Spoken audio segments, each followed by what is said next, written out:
doing. Those are all reference books and art history books and collections of essays.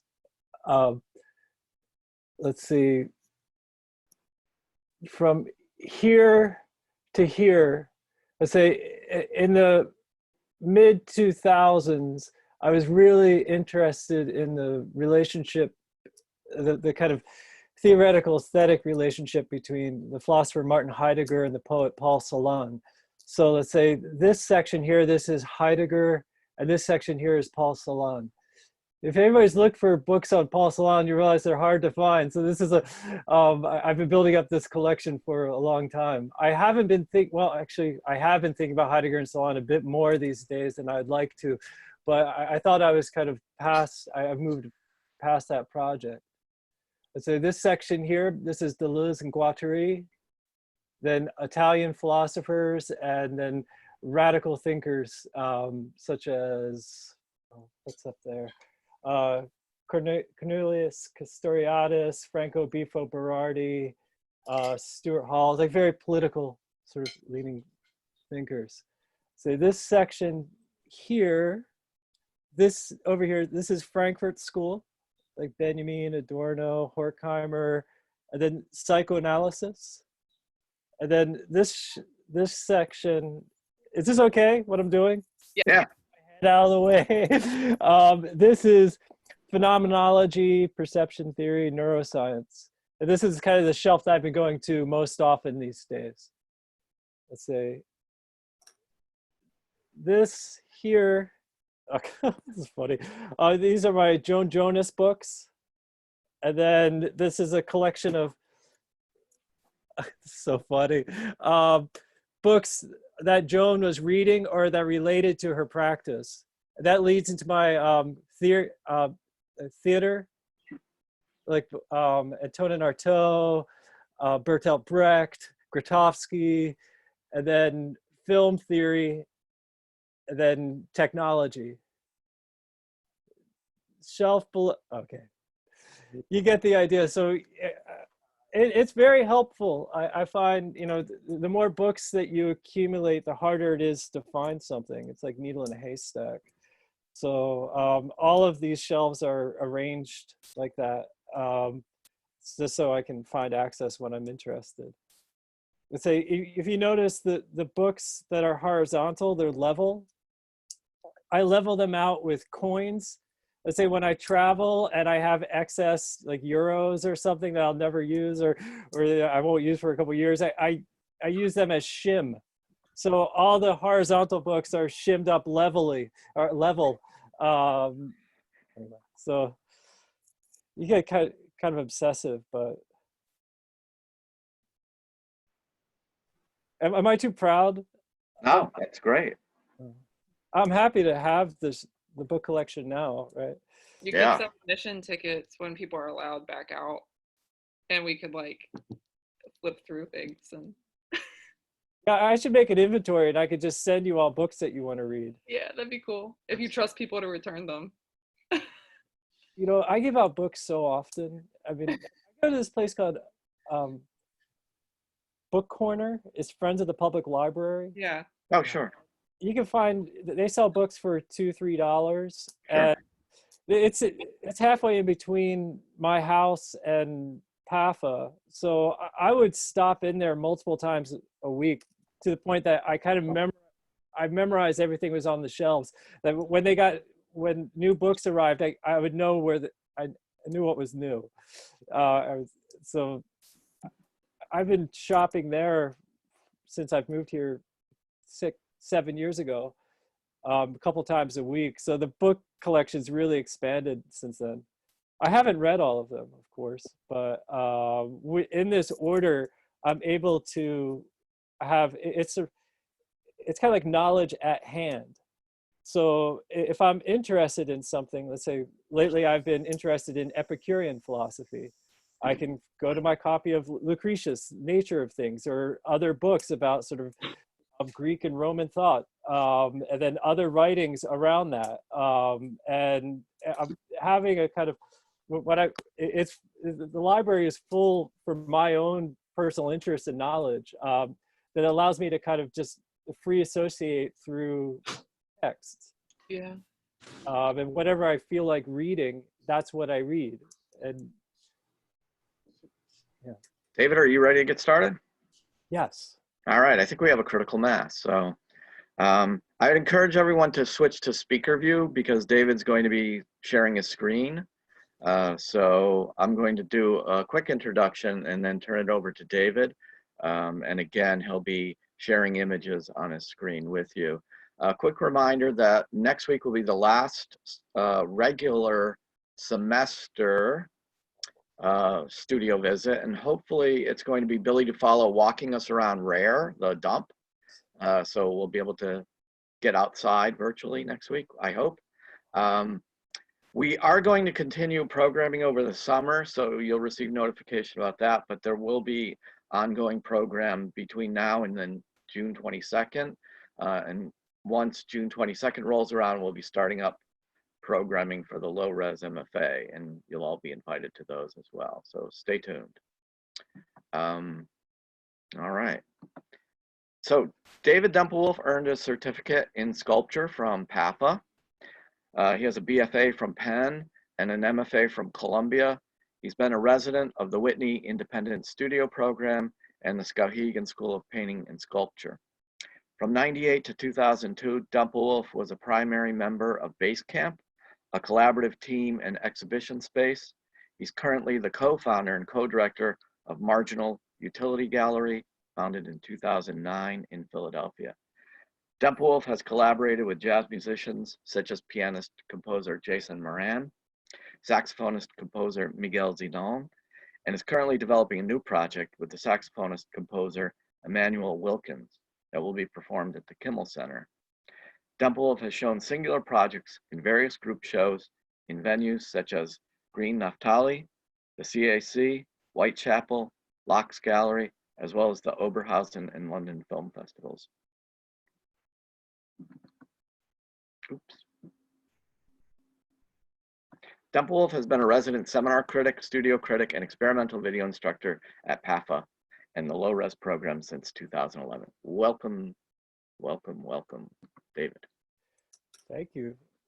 Thanks everybody for your attention. I really appreciate it. All right, so today I'm going to go through, I'm going to show you examples of my current studio situation, as well as studios of artists that I know and admire that I've been able to spend time in their spaces and see how they work. So let's begin. Okay.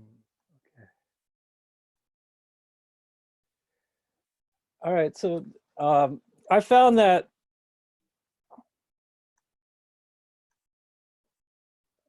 okay, can you see that? Okay, yes. This quarantine life that we're all living through, for me, as an artist, I've been sort of working as a practicing artist for the past 30 plus years. And I find that the ability to kind of stay home and have, you know, sort of like longer periods of time for reflection and reverie, it reminds me of when I was younger as an artist and when my life had more troubles than it does now. And my studio practice became an outlet to help me kind of maintain my sanity at the time. It was very therapeutic. And it also enabled me to make a life as an artist and be here today talking with you in this capacity. So I've moved my studio, let's say, studios could be formal and informal. A studio could be in an airport, or it could be, you know, a large, like 3,000 square foot space that you rent with other people or by yourself. This is my 32nd time moving studios, and that's kind of a loose count. So I'm used to it, and I've become kind of efficient when it comes to packing up and moving everything. So my studio is collapsible. This is a photo from March 10th, when I figured out when I got a sense of where things were going, I realized that I did not want to be stuck in my house without my art supplies. So I broke down my studio that's at the 319 building and moved it home. And so here's everything in our living room. And it took me a good 3 weeks to just get things set up. Look how small this basement is. Over here, oh, you can't see my mouse. There's our water heater right behind my animation table. But I'm happy to be down here. So for this iteration of my studio, I wanted to make a table, let's say a flat screen, horizontal animation table where I would be able to do rotoscoping with watercolor directly over video footage. So what you're looking at is a flat screen TV that's mounted to the underside of a cheap IKEA table. There I am setting it up. I found that spinning wheel. All right, it doesn't seem like video wants to play.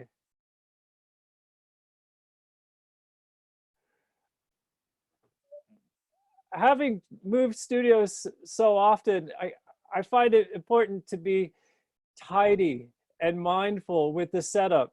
So here's a box which I put my hard drive and USB coupler in, and I also keep other hard drives in this shoebox between sessions. As you can see, my computer is sitting on top of that shoebox. There's a space on the edge of both of these tables. So let's say if I spill water, instead of spilling onto my computer, which has happened in the past, it spills onto the floor. So that's something that I think about. All right, so this table we found on the curb a couple years ago that one of our neighbors built for his children so they could sort of stand up and look out the window. And it's really over-engineered and great. So all of these things, so here's the studio in progress. I'm getting closer to be able to shoot some footage.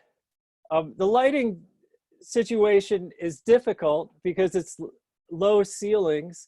So I had to be creative with blocking the lights. So I'm making gobos that kind of out of tin foil where I cut a small circle out of the middle. And for this one, I needed to cut a little flap so it wouldn't project light onto one of the drawing stations I have set up.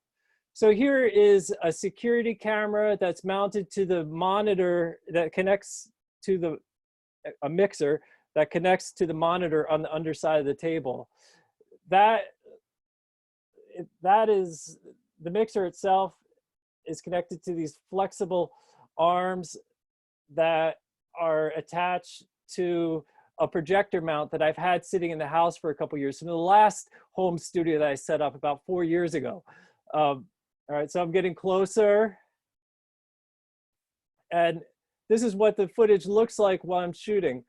I'm shooting everything inverted, meaning that, okay, I want these videos to be, let's say the backgrounds to be black, but I don't want to use up a tremendous amount of black ink. So what I do with this is I shoot things, let's say everything that's white, when I invert it will become black. Everything that's red will turn to its complement. So that's some things I'm thinking about, like this lavender will turn yellow greenish on the outside. So that's something I've been experimenting with over the years. So the security camera is pointing down to a chalkboard. Every drawing that I do, I'll show you. One of the things I think about my studio practice is waste. So in the past, I would do more sort of traditional cell animation where say I'd either use acetate or paper and for each frame. And instead of doing that, because it's so wasteful and or it takes up a tremendous amount of storage space. And I've told you, I've moved so many times that storage becomes an issue. And I try to make my studio situation as streamlined as possible. I've been working on a chalkboard So every time I finish a drawing, sort of like William Kentridge, I erase the previous one, and I'm going to make a circle of all of these images. And for my next exhibition, I'll exhibit the chalkboard alongside the video. There's a view of it. Okay, here's a work, play.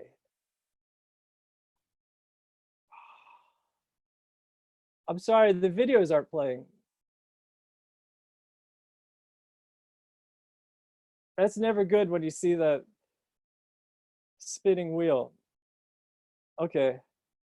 Well, I can't show you the videos for some reason. It's just deciding to be difficult. Perfect. I'm also shooting time-lapse footage.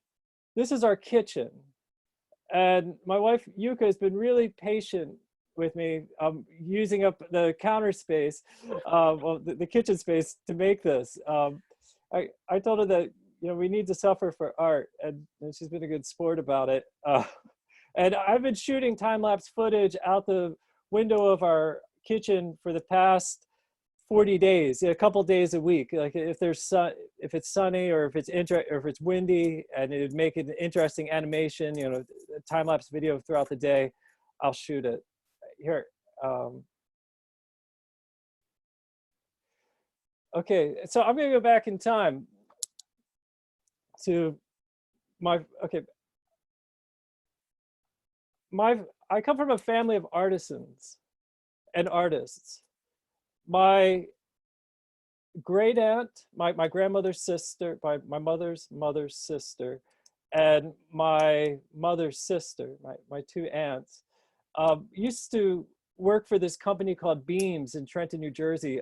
Trenton is famous, well, used to be well known for steel and porcelain. And they worked for Beams and a Spanky. So this is something that they would paint. So I grew up around having these around the house. This was just the norm. This is a mural painted by my Aunt Michelle Post, my mother's sister. Actually, my mother helped with this as well. And this was at a skate park in New Jersey, in Vineland. And I used to go there when I was about 5 years old, and I hated it because I just have to sit out in the sun all day. I mean, I would die to go back there now. But I grew up around skateboarding and surfing, well, skateboarding primarily. And so my aunt painted this, and this is one of her wood engravings that she made. This is from around 1975, 76. And she would make these wood engravings at the kitchen table. And while she was babysitting, I would look over her shoulder and see her making this. So as a child, I thought this is what drawing was like. And so she studied with, I'll show you an example of his work, Stefan Martin, who was part of the Roosevelt art community, sort of centered around Ben Shahn. And so early on, I learned how to, my aunt taught me how to draw as a child. I would spend a lot of time in her studio, which is often her bedroom that she modified. And this is my aunt today, Michelle Post. And she makes these busts out of foam, and she paints them. She's really inspired by the artist Marisol. Isn't that nice? This is her brother, Hank, my uncle Hank, and he used to be a competitive skateboarder in the 70s. The person in the mural that she painted was him. So this is Hank skating at Cherry Hill Skate Park. If anybody knows what Cherry Hill was, that was a legendary East Coast skate park that I grew up going to. I didn't realize how important it was. I was just terrified by how deep these pools were. I had a board fall into one before, and I was just terrified to even go in to get it. I would just skate flat ground around it. But so this is the kind of world that I grew up in. Hank is, he does high-end cabinetry work, but he also builds skateboard ramps. And in the 1980s, for this surf shop in Deerfield Beach, he made the shark going into the building. Which I like, just the over-the-top gesture of it.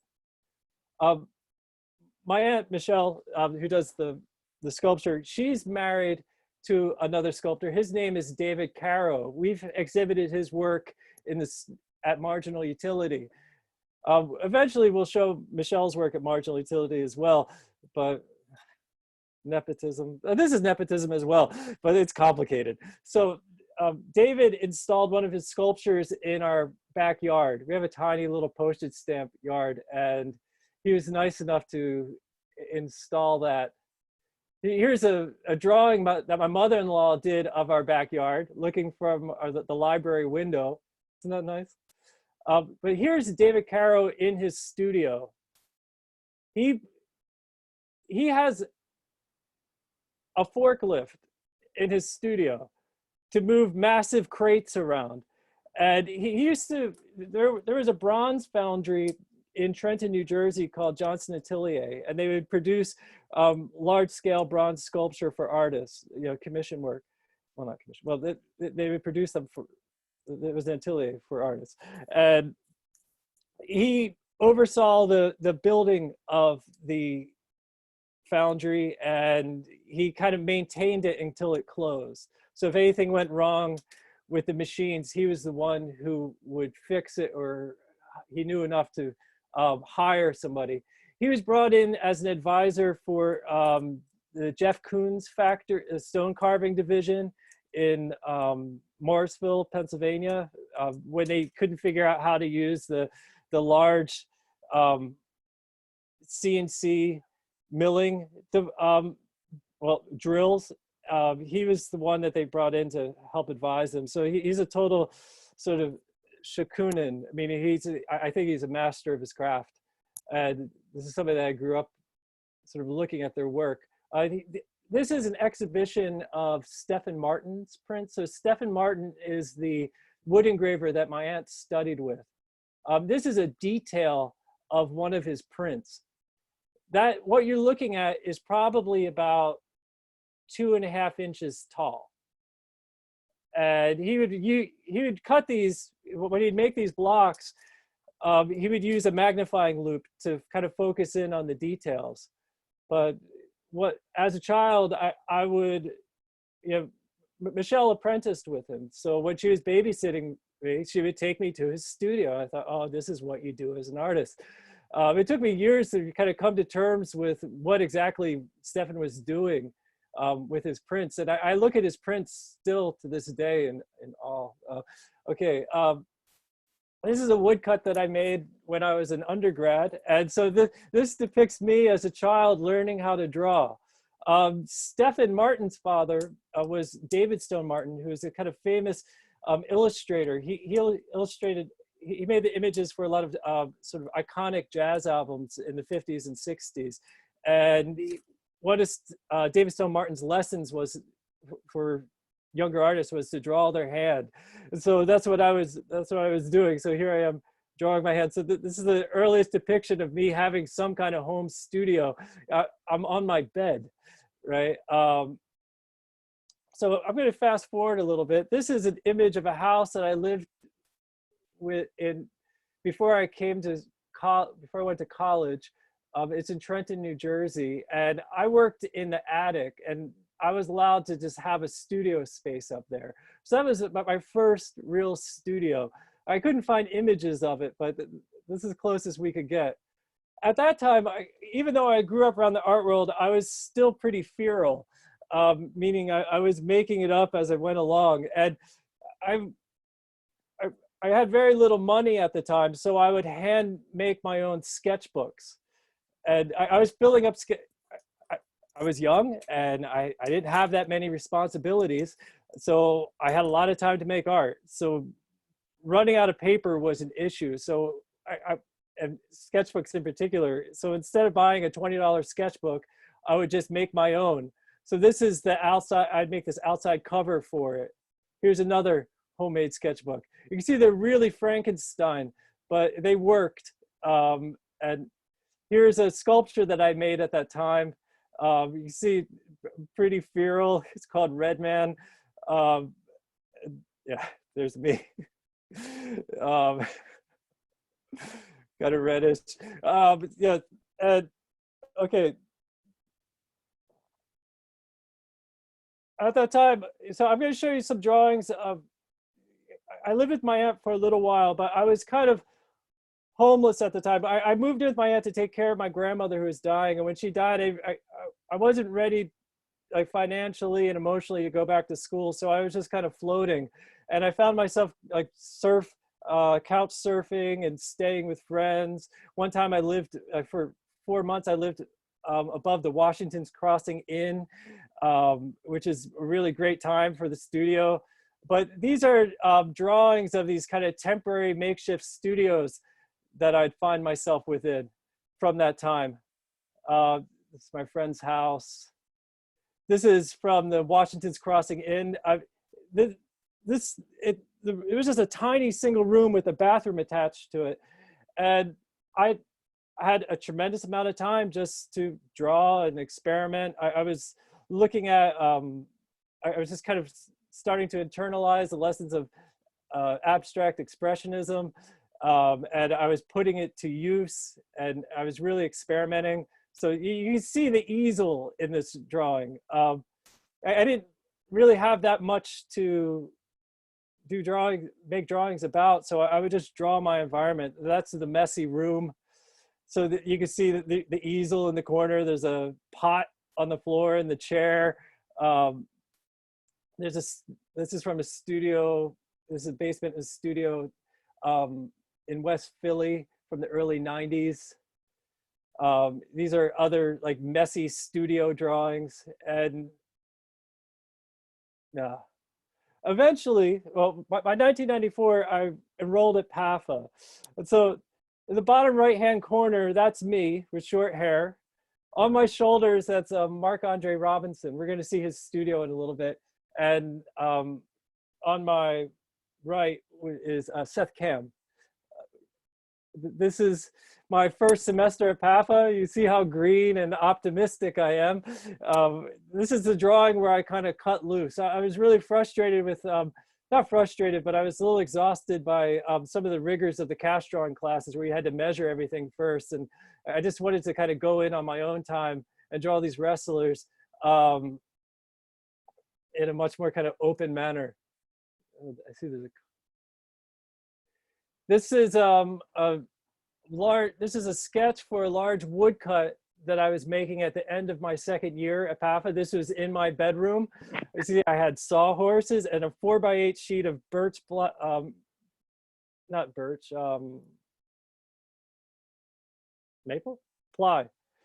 And so this is a drawing based on a dream that I had of my grandmother after she, this is after she died. I just kept on having all these dreams about her. And so I wanted to interpret this and make a large woodcut of it. And you can see that's a kind of, it's figurative, multiple figures. It kind of looked like work from PAFA at the time. And it was just so darn serious and gloomy. I was getting tired of my critiques. So I decided to flip the woodcut over. I never really finished it. And I decided to kind of switch from printmaking and making 2D work to sculpture. So this is a plan, let's say all of those shapes I plan to cut it, I cut out with a jigsaw and I made it into a bicycle. There's two of my friends at that time posing with the bicycle in my studio. So I pulled away from the autobiographical sort of gloomy work, and I started making things that they still referenced my past and my life, but I stepped it back with a degree of metaphor. It wasn't so direct, and it gave me a little bit of a buffer. There I am in my studio. This is my sort of sculptor phase. So this is a sculpture made during that year. I won a travel scholarship with this body of work. I think the faculty were supportive of the drastic change in my practice. And while I was in Italy at the St. Francis Basilica, I saw this painting of St. Francis receiving the stigmata and Christ coming down on this sort of jetpack, six-winged seraph. And this is my first drawing of the six-winged seraph. And it kind of looks like the Mir space station. So I put the two of those next to one another.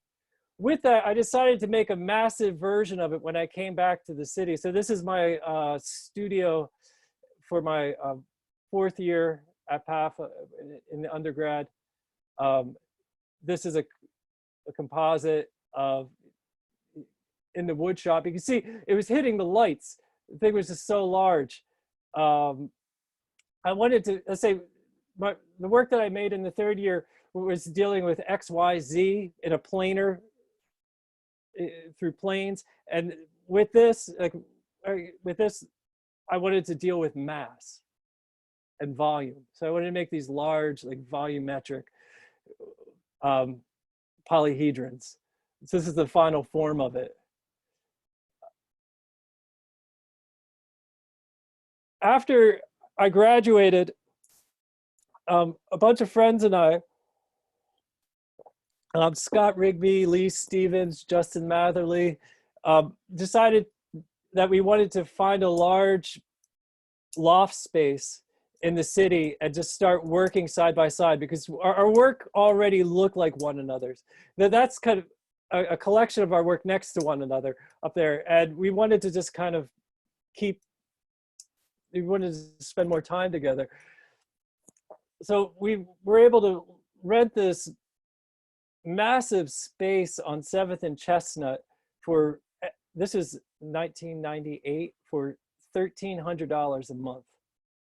It didn't have heat. So I had a cup of coffee freeze on me once. So here's the space. There's a table that I made.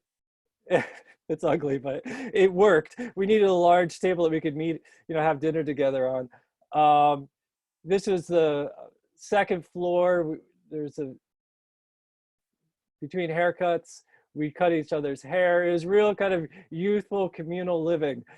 We'd share food, we'd share art supplies. We were reading what each other was reading. We were really close friends.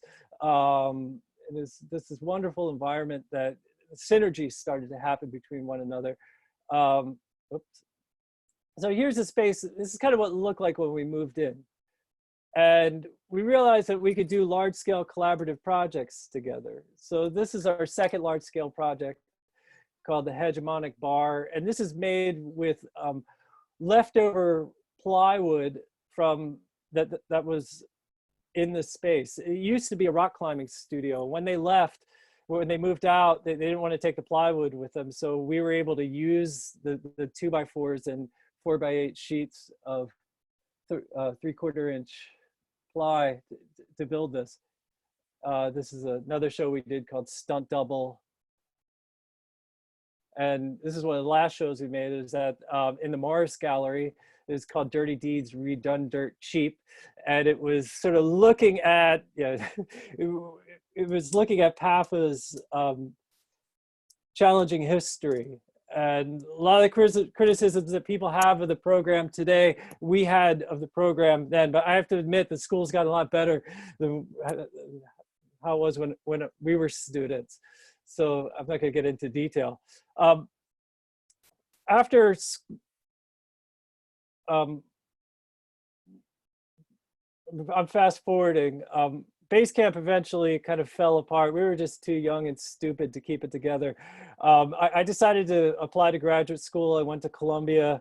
And after I graduated from Columbia, I needed a studio. So I couldn't afford a studio in New York. So I used one of our rooms in our apartment. So this is the floor of the kitchen from our apartment. So I started making sort of house art. God, these videos aren't playing. It's so annoying. All right, this is an animation table which I built in graduate school. There were leftover sheets of 3/4 inch MDF that this artist Halsey Rodman left behind, and the shop tech told me I could use it for whatever I wanted. So I made this animation table. Those horizontal bars that you see, they're modular, and I can move them up and down. They're held on with carriage bolts and wing nuts. So this is one iteration of the animation table, but I made it flexible because I knew that I wanted to keep on making video and making animations, but my situation would change. So I wanted to make an animation table that I would be able to move with me. I still have it to this day and I use it. This is a different room in the apartment. I was working on a project and I wanted to make a video with different kinds of projected light. So there's an LCD projector and 2 overhead projectors with incandescent light. And I was making a kind of, well, you can see, look how rigged this is. It's tin foil and string and plexiglass. I was printing things with a laser jet printer at home, and I was just improvising my animations. I even had an intern in our apartment, and he was helping me work on this project, this collaboration with Jason Moran. So you can see, I would move, my studio moved at least 4 times within this apartment, and I'd have to break down the animation table each time. There's a detail, so there's another overhead projector rig. This is my studio at Skowhegan. As you can see on the left-hand side, that vertical bar, that's from my animation table. So it's kind of like an erector set, which I can put into different formations.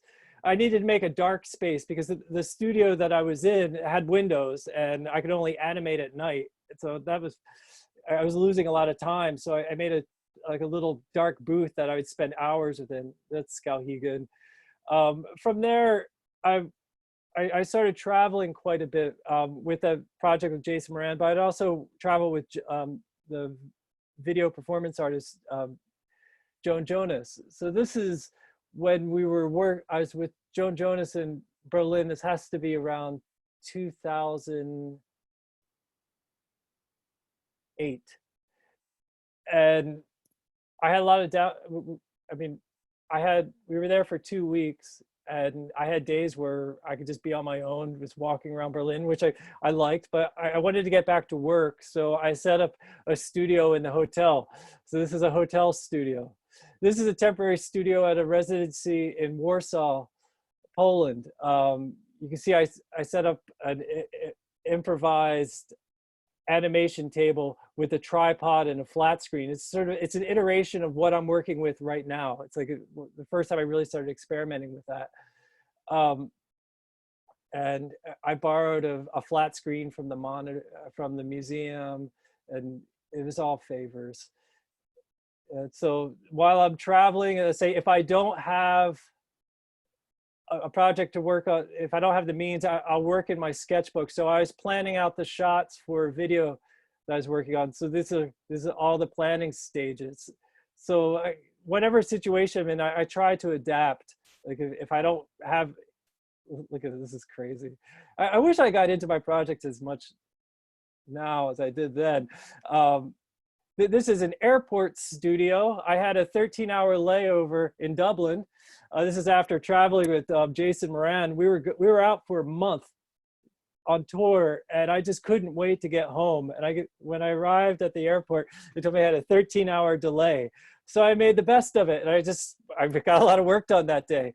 This is near the end of the residency, drinking a Guinness. Okay, this is a temporary studio at the Ace Hotel in LA. This is before a performance with Jason Moran, and I needed to re-edit one of our scenes. This is a studio that my friend Scott Rigby and I used in Dallas, Texas. We were invited to make a collaborative work dealing with collectors and collectability. And we decided to make a large-scale, multi-person sensory deprivation tank. And so those are 3 doors. Sculptor in Dallas was gracious enough to allow us to use his work, his studio. So we built this, in 5 days, shipped it through the rain to the gallery. This is if anybody knows Conduit Gallery in Dallas, that was the space. And you can see that there are doors where people can get in.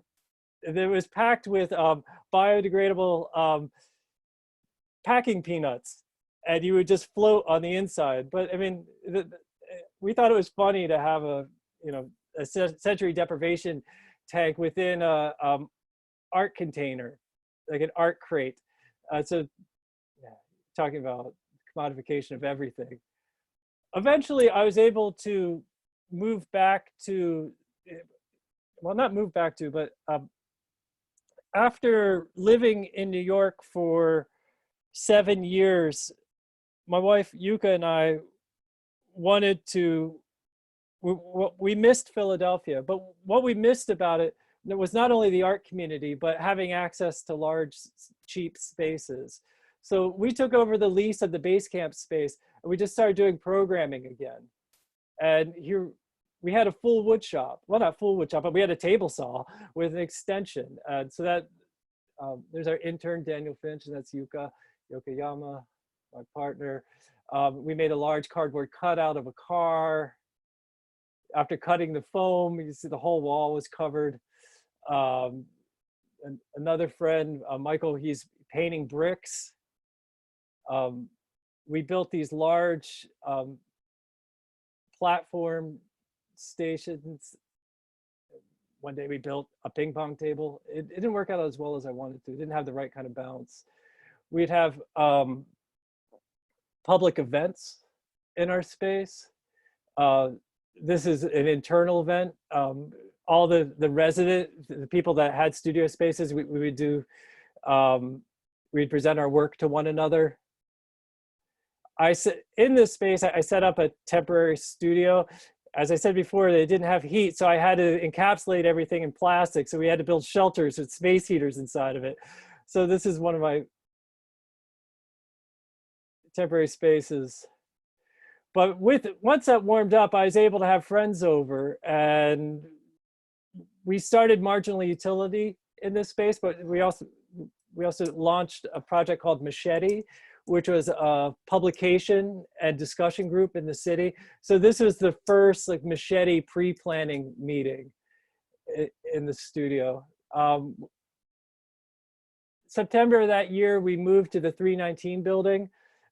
This is the southwest corner of Marginal Utility. You can still see that it still has molding on the walls that I removed at some point. Then we eventually moved to Philadelphia, and this sort of, not having the Basecamp space or my New York space, I was without a studio, and I was primarily just working on my laptop. And I started working at PAFA, and they were gracious enough to allow me to use a temporary studio. So I set up a faculty studio. As you can see, everything's collapsible. It's ready to go, right? That door goes on top of those metro shelving units, right? So that's my standing working table. So there's my animation table again, and yet another iteration. This time I have a copy stand attached to it.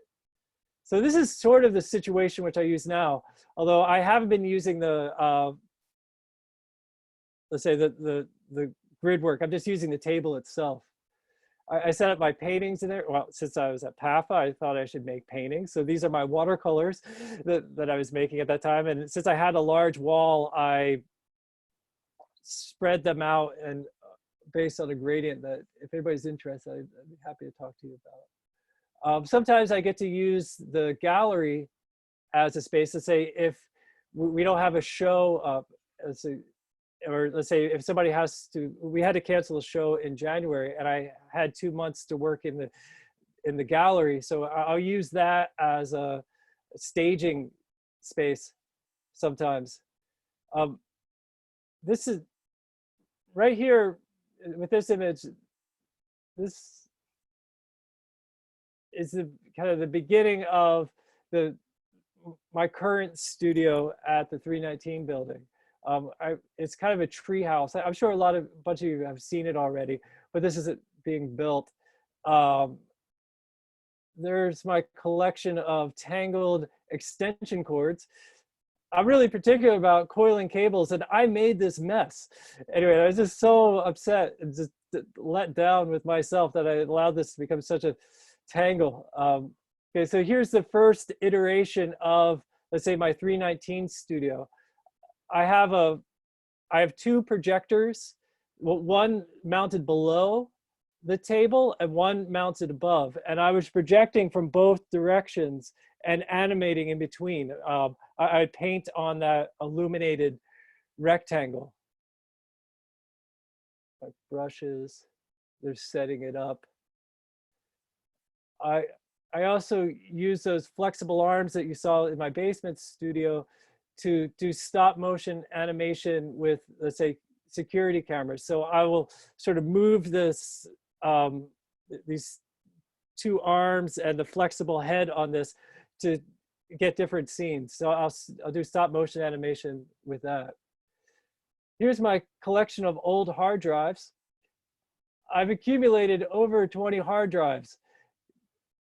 I don't know if these work anymore. I mean, anyway. So just when I set up that studio and I was ready to start, really, I ate breakfast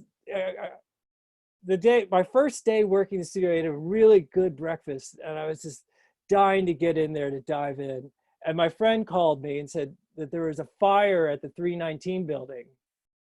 And so we had to move out of the building. Well, not move out, but the building was closed for 6 months. So I moved my studio home. So this is the first basement studio. There I am. I don't look happy, but, and this is the animation that I was working on at that time. So I'm working through Dragon Frame. You see I have the copy stand, and I was doing a kind of pointillist, really labor intensive animation, and I kind of needed that experience that summer. The school allowed me to use another temporary studio, and so this is, I was staging this situation. So this is a stereoscopic viewer that, let's say, on the left and right walls are the left and right eye of the camera, in essence. And when you stand in front of those two mirrors like this, it combines your left and right vision, and it gives you a three-dimensional stereoscopic view. I wonder when I'll be able to use this device again. This is, I was planning to have an exhibition in April, this month, and even before COVID-19 kind of exploded, I realized that this is just the worst way to spread contagion. Put your face up against glass that other people are putting their face up against. So I'm rethinking how to do this. So the footage I have now, I'm going to set up for an Oculus Rift headset. And I'm also making just a flat kind of 2D version of it that you can see. So home studio, here I am wood engraving. My guilty pleasure. I haven't done it lately though. So here is making watercolors. This is on the kitchen table. This is kind of a game that my wife and I have. Yuka makes the still life and I paint it. There's one, there's another, whatever. There's nothing to lose. It's enjoyable, So I've had, these are different setups over the years of the kitchen studio. There you go. There's my watercolor selection. This is my kitchen studio from this past December. I did a drawing of the shadow of my hand while I'm drawing. Interesting challenge. There's Gigi. My cat's name is Gigi. If anybody knows Kiki's Delivery Service, she's named after Gigi. Sitting on my work. There's Gigi collaborating with me. Sorry, it's a cheap shot. Move the cat in. There we are, making props for the third iteration of the Hegemonic Bar that was staged last summer. I see there are comments. What are the? Oh, okay. Can you see the whole screen? Okay, you don't see my comment thing? Yeah, it's not allowing me to use the cursor. All right, so here's my library, which I was showing you around before. On the floor of my library, I have my stack of working books. I mean, these are the books that I'm thinking about for my current project. And so I'm making categories, and this is the final arrangement in different categories. This arrangement was great. Unfortunately, my mother-in-law, not unfortunately, but every other year, my mother-in-law stays with us. She comes over from Japan and she stays in our office. So I had to jam this all in our bedroom, and that's where it is now. And whenever there's a book that I'm looking for, I forget that it's probably in our bedroom.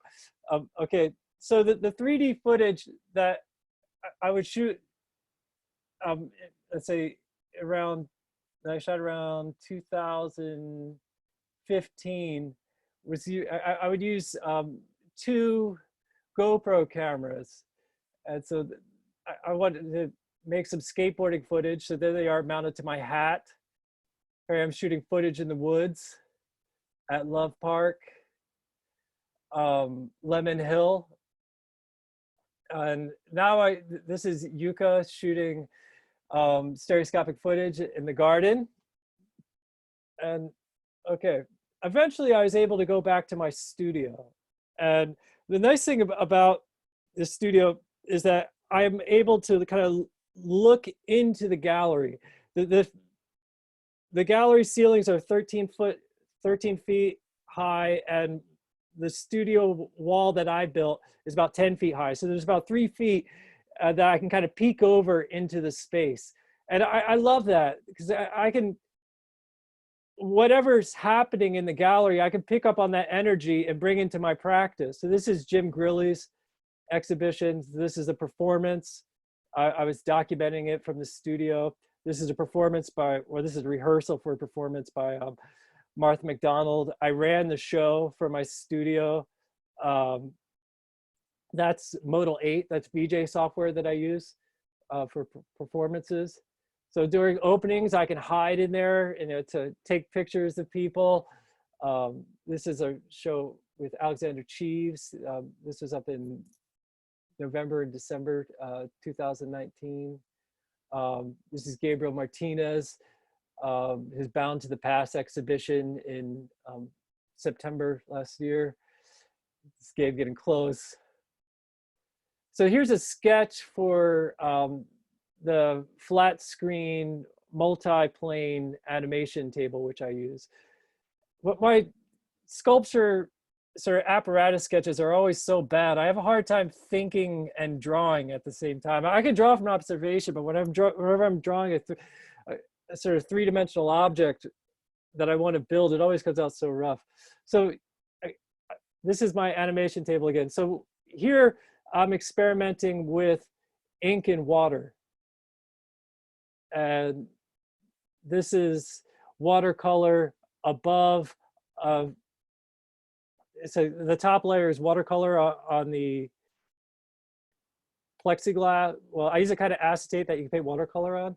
And underneath, let's say there's, looks like charcoal marks. That's the flat screen monitor. So I can control 2 levels at once.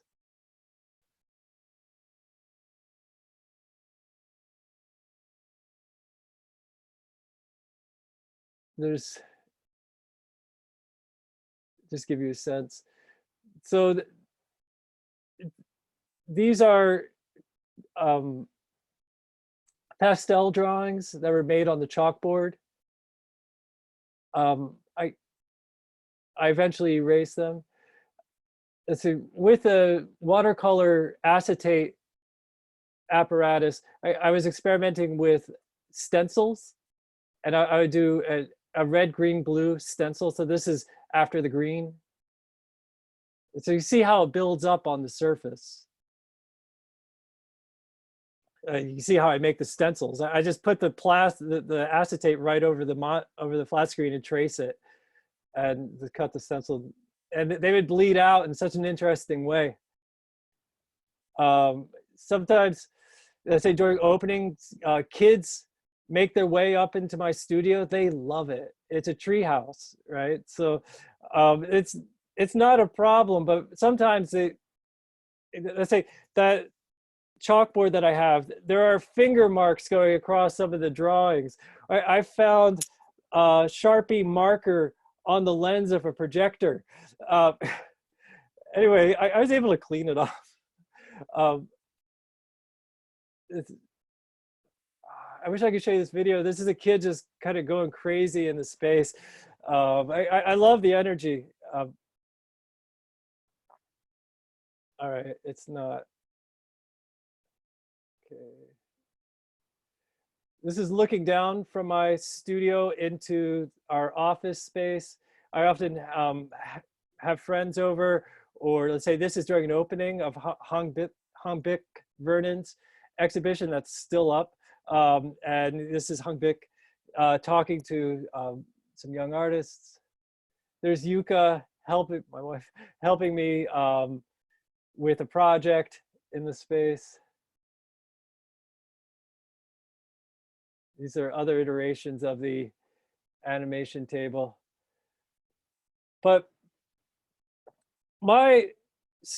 the way I manage my studio, or the way I think about my studio, comes from, let's say, growing up in my family's studios, but also in other artist spaces. So this is Joan Jonas's studio in Soho. Here's Joan working with transparencies. That's Ozu, her dog.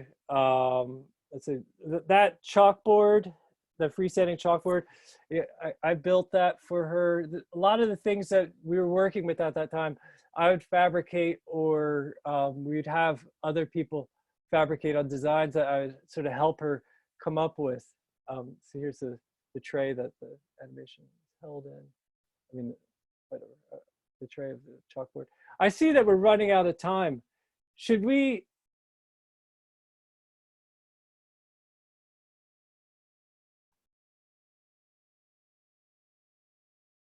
Does anybody have any questions?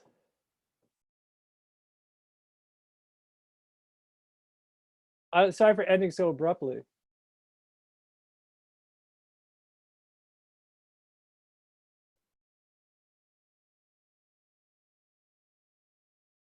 Can you hear me? Yes. Yeah. Does anybody have any questions or thoughts?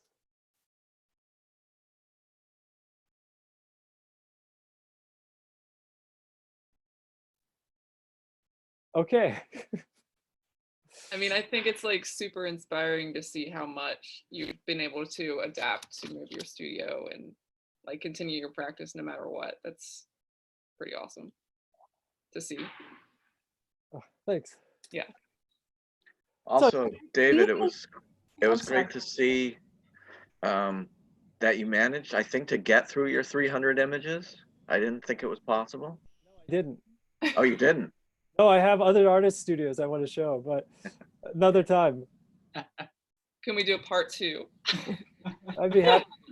Yeah. David, Yes. how much do you think hopping around and creating all these quick studios informed your art? Or did it? A lot. That's a good question. Of course. Did it force you to look at things differently or do things differently? Or did you actually have a whole paradigm shift at one point because of the way you work? Yeah, absolutely. Let's say the base camp space that I worked in the late 90s, early 2000s, I mean, we had 3,000 square feet to run around in. Mm-hmm. And we had a shop, a table saw, and a chop saw, and power tools, and like grinders, and I could make noise. And when that ended, I moved into, I had a studio in a bedroom. Mm-hmm. And with that, I switched from large scale installation to video. So I still had energy, right? I'm sure it's like this for most of us, or all of us. You have all this intention and energy, and you want to kind of put it into your work. And if I found that the scale doesn't really matter, it's just the amount of attention that I can kind of pour into something. So instead of making like something large that could fall and hurt me, right, I was able to sort of translate that into hours of video editing. So you think you probably wouldn't be doing video if you hadn't been pushed to go into these smaller spaces? It sort of forced you to rethink how you work. Do you recommend that for artists to force, change studio spaces periodically just to? I don't know. I mean, I like being in the studio space for a while and getting used to it. That studio space at the 319 building was perfect. I mean, my friends are around there. I'm able to look at, I mean, the work that we show at Marginal Utility Gallery, I really like. I mean, I show artists whose work excites me. So when I'm able to kind of look at that while look at that while I'm working, I'm inspired. So I do like being in a space for a long time. Like Joan Jonas, the studio that she's working in, like if you look at her early performances from the 70s, the documentation, it's in the same loft. So she's been able to kind of be in one place and allow it to thicken. So I think both are good, but I think the situation that we're in right now, adapting to different situations is key, right? Yeah. How to kind of keep it moving. Yeah. Thank you.